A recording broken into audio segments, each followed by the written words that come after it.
Hello everyone and welcome back to my new vlog. So today's early morning we are taking you to this iconic Kotilingeshwar temple जो कि कर्नाटका के कोलार जिले में located है and Bangalore से ये 89 किलोमीटर्स दूर है. सो अगर आप बैंगलोर में हैं तो आप आराम से 2 घंटे की ड्राइव करके यहाँ पे पहुंच सकते हैं. So, the moment you step inside this beautiful temple, you get surrounded by 1 crore Shivalingas जो आपके चारों तरफ आपको यहाँ पर दिखेंगे और इसीलिए इसका नाम कोटिलिंगेश्वर भी है क्योंकि कोटि means 1 crore and Lingeshwar refers to all the Shivalingas here.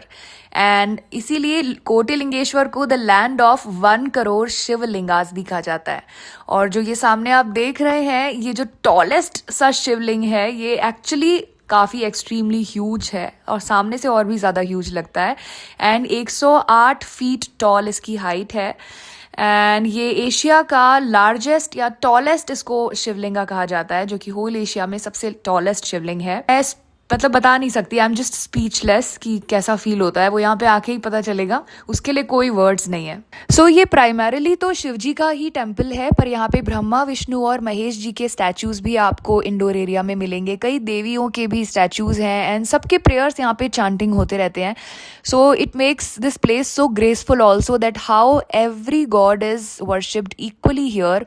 And you know हमारे साथ अक्सर ऐसा होता है, हम जब भी ऐसे मंदिरों में बैठे होते हैं तो ये थॉट हमें हमेशा हिट करता है, हमेशा ये बात हमारे दिमाग में आते हैं कि how we humans keep separating our selves.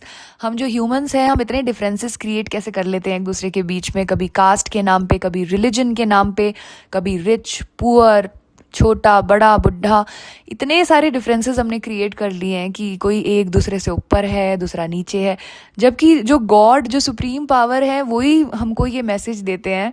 इतने सारे गॉड्स हैं हमारे हिंदुइज्म में, ले लो 33 crores के फॉर्म्स, अलग अलग फॉर्म्स हैं. ये सारे अलग अलग फॉर्म्स होने के बाद भी हम सारे गॉड्स को इक्वली वर्शिप करते हैं, कोई भेदभाव नहीं करते.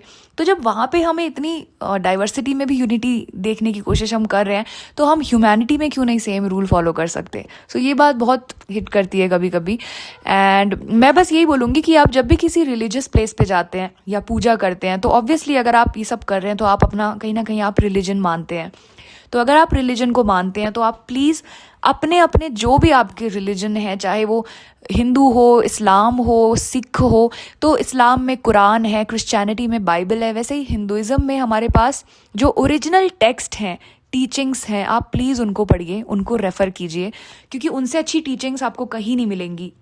वो डायरेक्ट टीचिंग्स आप लेने की बजाय इधर उधर से आउटसोर्स करने का कोई फ़ायदा नहीं है क्योंकि जो ओरिजिनल टीचिंग्स हैं, वेदांत, उपनिषद, वेदास, ग्रंथ, इन सब में हमको बहुत स्पिरिचुअल और बहुत डायरेक्ट हमको अपने धर्म के बारे में पता चलता है, जो कि कोई भी कहानियाँ, कर्मकांड या व्रत कथाएं या प्रसाद पूरी ये सारी चीज़ों में उलझने की ज़रूरत ही नहीं पड़ेगी आपको क्योंकि ये जो चीज़ें हैं कर्मकांड से रिलेटेड ये सब इंसानों ने बनाई हैं. ये सब बहुत बाद में सोसाइटी में के अंदर इंसानों ने पूरी सिचुएशंस देखकर अपने ओपिनियंस को मिक्स करके इन सब चीज़ों को बनाया है.